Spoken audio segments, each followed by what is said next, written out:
दिशा जा, पेपर आला. पेपर आला.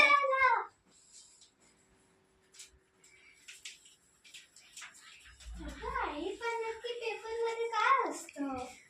मला तर कॉमेडी वाचायला आवडते. मला तर पझल सॉल्व करायला आवडते. अगं, आज तुम्हाला माहिती आहे का तुमच्या शाळेत काय आहे? आज तुमच्या शाळेत एक फंक्शन आहे आणि त्याच्यात तुम्हाला माहिती मिळेल न्यूजपेपरची. मग तेव्हा तुम्ही मॅमला विचारून घ्या, है ना?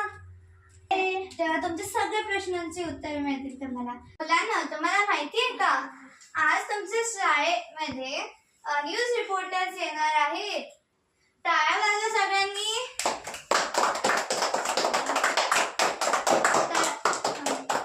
तर आता मी तुम्हाला एक प्रश्न विचारणार. न्यूजपेपर मध्ये सगळ्याच बातम्या वाचायच्या असतात का? हो, सगळ्याच बातम्या वाचायच्या असतात. नाही, तर काही बातम्या धार्मिक असतात, तर काही बातम्या राजकीय असतात. तर आपल्याला बातम्या वाचायच्या म्हणून कोणत्याही बातम्या वाचून चालत नाही. आपल्या महत्त्वाच्या बातम्या जसं की शैक्षणिक बातम्या वाचायला पाहिजे. ठीक आहे, चला आता शाळा सुटली, घरी जाऊन न्यूजपेपरवर फक्त शैक्षणिक बातम्याच वाचा. जर तुम्हाला काही प्रश्न पडत असतील तर तुम्ही तुमच्या घरातील मोठ्या माणसांना विचारा. हो, नक्कीच. हो, नक्कीच. अरे आज आपल्या ऍक्सिडेंट झाला. अरे ट्रेन क्रॅश झाला. अरे बापरे, आपल्या देशात एआयची संख्या खूप वाढली आहे. मुलांना, तुम्हाला माहिती आहे उद्या राष्ट्रीय निबंध स्पर्धा आहे. तुम्ही त्यात भाग घेणार का? हो. न्यूजपेपर मध्ये ही बातमी वाचली. मी शैक्षणिक बातम्या वाचत असते. जाऊ, त्याने तुम्हाला खूप छान ज्ञान मिळेल आणि तुमचं वाचन पण वाढेल. त्यामुळेच बी स्मार्ट अँड रीड स्मार्ट. पहा मुलांनो, आज तुम्ही वृत्तपत्र म्हणजे वृत्त देणारं पत्र, जे की आपल्याला चारही दिशांची माहिती देणारं असतं, कव्हरेज देतं आहे. तर काही तुम्ही सदर वाचता. कोणत्या प्रकारच्या बातम्या तुम्हाला वाचल्या पाहिजे ना? कुणाला कोडी सोडवायला आवडतात, कुणाला विनोदी, कुणाला पर्यटन स्थळं. हे बघा, राजकीय धार्मिक तेढ करणारे जे विषय असतात ते आपल्याला कळत नसतात. तर आपल्याला त्याचा अभ्यास पण नसतो.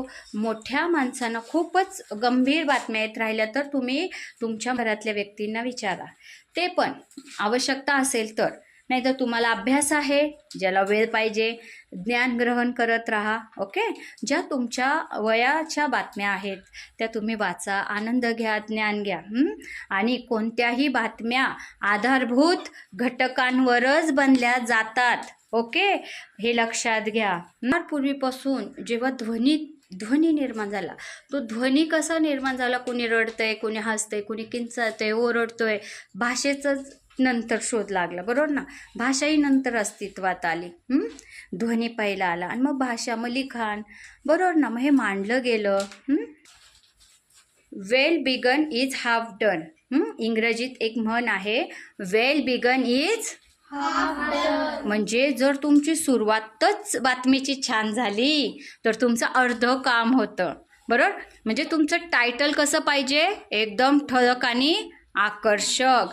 तर तुम्ही ती बातमी वाचायला इच्छा व्यक्त करता, नाही का? आकर्षक काय पाहिजे? पेपरचं टायटल असं. आता आपण जेव्हा रेडिओ ॲक्टिव्हिटीला जाणार आहे ना, रेडिओ ॲक्टिव्हिटीला, तर ते काय आहे? नभोवाणी. म्हणजे नभोवाणी म्हणजे काय? आकाशवाणी. जिथे नभोवाणी म्हणजे काय? आकाशवाणी. आणि दूरचित्रवाणी म्हणजे ज्याच्यामध्ये आपला चेहरा दिसणार, आपण प्रत्यक्ष दिसणार. आणि आकाशवाणी म्हणजे काय आहे? की जिथे आपण बोलणारे प्रेक्षक दिसणारे का? आपल्याला श्रोते दिसणार आहेत का? नाही, पण आपण कॉन्फिडन्सने बोलायचं असतं. आणि दूरचित्रवाणीत प्रेक्षक पण आपल्याला पाहत असतात. समोर सगळे आपल्याला पाहत असतात. तिथे सुद्धा आपल्याला काही प्रेक्षक असतात तर काही अप्रत्यक्ष प्रेक्षक दिसत असतात. ठीक आहे, अशा पद्धतीने तुम्ही आज न्यूजची जी काही ॲक्टिव्हिटी केली ती मला फार आवडली. तुमच्या सर्वांचं कौतुक. बी स्मार्ट, रीड स्मार्ट. कोण न्यूजपेपर वाचणारे? ओके, काय वाचणार? कोणाच्या घरी कोणता पेपर येतो सांगा? न्यूजपेपर सुरुवातीपासून. विराज कोणता पेपर येतो घरी? ठीक आहे. ग्रीषा कोणता पेपर येतो? पुणे टाइम्स. पुणे टाइम्स. तू वाचते? Okay, very good. Anshika? Hindustan times of India. वा, व्हेरी गुड. मध्यमा? Maharashtra times. Very good. Lokmat. Lokmat. Very good. Pune times. Pune times. सकाळ. सकाळ. तुझ्याकडे? सकाळ. ओके. पहा, तर अशा पद्धतीने ही मुले पेपर वाचतात. आता पेपर म्हणजेच काय? दैनिक वाचतात. ठीक आहे. Say thank you so much. Thank you so